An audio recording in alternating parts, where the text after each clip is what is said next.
Have you ever just stopped and wondered, what are the really important questions in life? Well, there's this incredible story about a group of ancient sages who did exactly that. They all came together in this sacred forest to figure out life's ultimate purpose. And in this explainer, we're going to dive deep into the 6 profound questions they asked, not just for themselves, but for all of us. Right here, this quote really sets the stage. It says they were anxious for the welfare of the people. This wasn't some abstract philosophical debate or a personal retreat.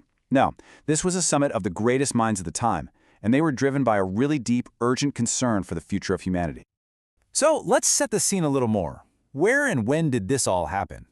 Well, as the title here says, this was a time of great consequence. It was a real turning point in history, and the place they chose to meet was just as important. They gathered in a sacred forest called naimisharanya. Now, this wasn't just any forest. It was already considered a spiritual hotspot, a sanctuary where the greatest thinkers had gathered for a massive 1,000-year-long ceremony. So you can imagine, it was the perfect place to ask the biggest questions you could possibly think of. And get this, the sheer scale of this meeting was just mind-boggling. We're talking about 88,000 sages, all of them united by this single, profound concern for where the world was heading. And from this huge gathering, they all agreed on one person to speak to, one person to answer their questions, the renowned Sutta Goswami, who is famous for his incredible wisdom and clarity. So what was this big concern? What was it that brought all these wise people together in one place? Well, they had a vision of the future.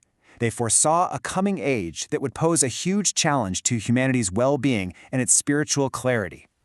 They called this era the Kali Yuga.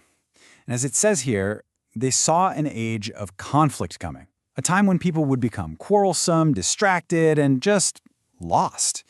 This wasn't just a prediction of, tough economic times. It was a recognition that the path to living a good, wise life would get really foggy, which made their mission to find some clarity more urgent than ever. So their mission really was one of pure compassion. They weren't trying to find some complicated, secret knowledge that only a few people could understand. They wanted to find a clear and simple path, something that anyone, no matter how caught up in the chaos of the coming age, could follow to find meaning. And this brings us right to the heart of it all. To get this clear and simple path, the sages took all their worries, all their hopes, and all the world's confusion, and they boiled it all down into 6 fundamental questions, an inquiry aimed right at the soul of humanity. You see, in that moment, they were basically speaking for all of us. They were asking the kinds of deep, universal questions that people in every single age, including right now today, are still trying to figure out. These questions really do cut to the absolute core of what it means to be alive. Okay, question number 1, and it's a big one. What is the ultimate good for people? Not just, what makes us happy for a little while, not material success, but what is the single greatest benefit a person can achieve in their life? It's the ultimate search for purpose. The second question tackles a problem that feels very modern: information overload. They asked, what is the essence of all the scriptures? With so many philosophies, so many teachings out there, what's the one thing we absolutely have to get? What's the main takeaway from all of it? Question 3 goes into the nature of the divine. Why did the Supreme Lord, Krishna, come to this world? Now, for anyone who might not be familiar, Krishna is a central figure in Vedic tradition, seen as the supreme being.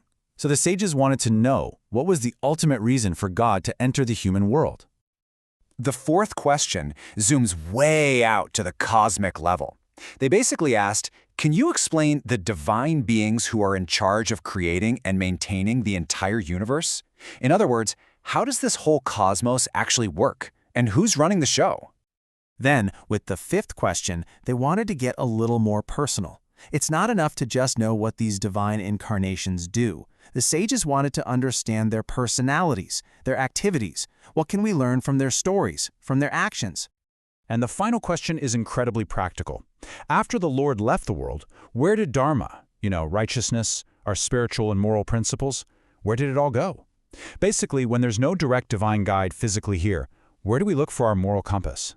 So Sutta Goswami heard these 6 incredible questions, and his answer became the foundation of a sacred text called the Shrimad Bhagavatam, a book that was meant to be a guide for that difficult age the sages were so worried about. So let's look at the essence of what he told them. So the answer to their first 2 questions, what's the ultimate good and what's the essence of everything, was actually one and the same, Bhakti Yoga. It's the practice of selfless, devotional service. It's about directing your love and energy towards the divine. It's considered the highest good because it speaks to the soul's deepest need for connection. And as for their last question, where did our moral compass find a home? Well, it took shelter in that sacred text, the Shrimad Bhagavatam. It's seen as a living guide for all time. And this is just such a powerful way to put it. The quote says, "The Bhagavatam has arisen like the sun, a torchlight for people who have lost their vision." The answer to all their anxiety about the coming darkness was a source of brilliant light. This book, born from their compassionate questions, was the definitive guide to light up the path for anyone feeling lost. So, let's bring it all home. The immense concern of 88,000 sages led to 6 timeless questions about our very existence. And the answers they received pointed to a path of active love and devotion, with a sacred text to act as a light in dark times. These questions still resonate so much today.